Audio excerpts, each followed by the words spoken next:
అయినప్పటికీ భార్యాభర్తల సంబంధమైన విషయాలు కూడా అతనికి బోధించమని ప్రబోధించాడు ఈ యొక్క చక్రవర్తి. Hiranyakashipu said that although he is a small child, tempt him into the family life and describe the type of relationship between the husband and wife. దీనిని గుర్తించి తోటి విద్యార్థులను చేర్చుకొని చక్కని కథలు చెప్పుతూ వస్తున్నాడు ప్రహ్లాదుడు.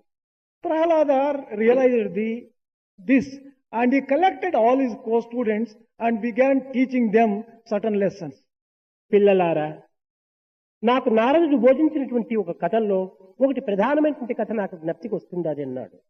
Dear boys, I am remembering one of the stories narrated by Narada which is rather interesting.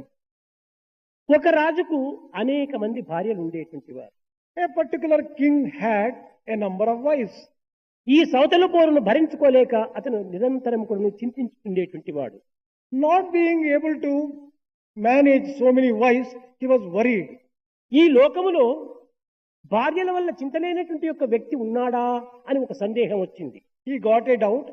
Is there any human being who does not suffer after having married? ఒకనాడు తన రాజ్యం లోపల అట్టి వారెవరైనా ఉన్నారా అని పరీక్షించి చేయకోరిది 2 పెండాలు వేయించాడు పెద్దవి. This king put up 2 pendals in order to find out whether there is any human being who is not worried after being married ప్రతి to a wife. వ్యక్తి కూడాను దీన్ని వర్ణించి చెప్పడం అసాధ్యమని గుర్తించుకొని ఒక పెండాల పైన భార్యకు లోబడిన వారెవరో ఇక్కడ కూర్చోవాలి. On the one pendal there was a particular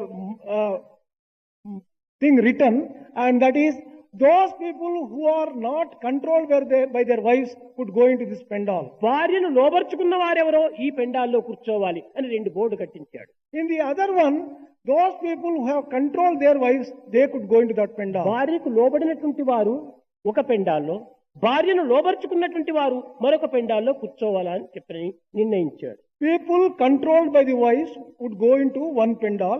People controlling their wives should go into another pendal. సరే, ఈ వార్తను విన్నారు. మహారాజు దగ్గర అసత్యంగా మనం ప్రవర్తిస్తే ఏమైనా శిక్ష ఇవ్వచ్చుననుకునే ఉద్దేశంతో అందరూ భార్యకు లోబడినటువంటి పెండాల్లో కూర్చుంటూ వచ్చారు. వీరి సంఖ్య క్షణక్షణములకు పెరిగిపోతూ వచ్చింది. After hearing this particular announcement, all the people, out of fear for the king, began going into the pendal which is meant సూర్యాస్తము for. కావస్తుండాది. ఎవ్వరూ ఒక్కరైనా ఈ పెండాలకు రావటం లేదు. There was not even one person who was going into the other ఈ విధంగా pendal. చూస్తుంటే ఒకానొక వ్యక్తి వచ్చి ఆ భార్యను వశపరుచుకున్నటువంటి యొక్క పెండాల్లో నిల్చుకున్నాడు. Only one person at last entered into the pendal which is meant for ఈ people who have మహారాజు controlled చాలా their wives. సంతోషించాడు. ఒక్కడైనా ఉంటున్నాడు నా రాజ్యంలో అనుకోని. This king was overjoyed that there is at least one person who has controlled his wife. అతని దగ్గరికి వెళ్ళి చాలా గౌరవంగా, అయ్యా, మీరు భార్యకు వశమైనటువంటి వారా, భార్యను వశం చేసుకున్నటువంటి వారా, సత్యం పలకమని చెప్పాడు. He went to that particular gentleman and respectfully he spoke to him. Well, sir, let me know whether you have controlled the wife or you are being controlled by the wife. Let me know the truth. Please tell me Maharaja, the. నేను అసత్యం ఎప్పుడూ చెప్పను, నేను సత్యమే పలుకుతున్నాను, నేను భార్యకు లోబడినటువంటి వాడ నేను అన్నాడు. O king, I will never tell any untruth. I always speak truth only. మరి ఎందుకు ఈ పెండాల్లో వచ్చావు? ఆ పెండాల్లో పోయి నిల్చుకోమన్నాడు. I have always obeyed my wife, he said. Then why have you come into this pendal నీవు here? ఏమి ఆజ్ఞ ఇచ్చినా నేను ఇక్కడ నుంచి కదలను అన్నాడు. Even if you command me to go from this pendal to the other, I cannot go to the other ఏమిటి pendal. ఇంత మూర్ఖంగా ప్రవర్తిస్తున్నావని మహారాజు కొంచెం కోపంగా మాట్లాడాడు. King became angry and asked, why are you behaving yourself in such a stupid అప్పుడు fashion? ఆ వ్యక్తి చెప్పాడట, నేను ఇంటి నుండి బయలుదేరి వచ్చే సమయంలో నా భార్య ఒక ఆజ్ఞను చెప్పింది. అందరూ ఉండినటువంటి పెండాల్లో నీవు ఉండకూడదు, ఎవరూ లేని పెండాల్లో నీవు పోయి నిల్చుకోమని చెప్పింది.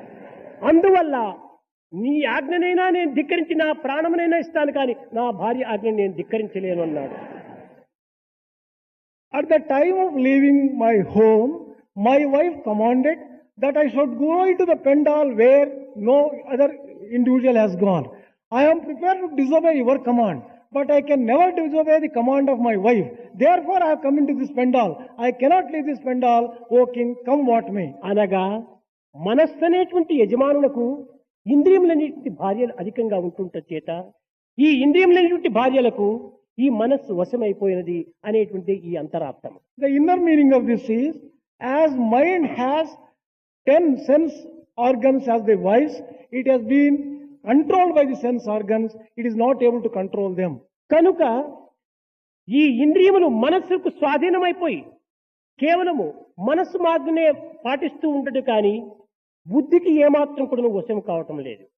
Mind is not following the intelligence at all. It is swayed by the sense organs. దేహం కంటే అతి సూక్ష్మమైనటువంటిది ఇంద్రియములు. Sense organs are subtler than the ఇంద్రియముల physical కంటే body. అతి సూక్ష్మమైనటువంటిది శరీరము అనగా మనస్సు. Mind is subtler than the senses. మనస్సు కంటే అతి సూక్ష్మమైనటువంటిది బుద్ధి.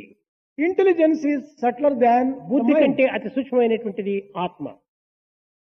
Atma is subtler than the intelligence. సర్వము కూడాను ఆత్మవశం కావాల్సిన తప్పదు. Everything has to be under the control of Atma. కనుక మానవత్వములో ఇంద్రియములు అనేటువంటివి మహాబలవంతమైనటువంటివి. Sense organs at the same time are very powerful with reference to human beings. ఈ ఇంద్రియములను మొట్టమొదట మనం అరికట్టినప్పుడే జీవితం ఆదర్శవంతమైన జీవితంగా రూపొందుతుంది. We can transform our life into an ideal life only when we exercise control over sense organs.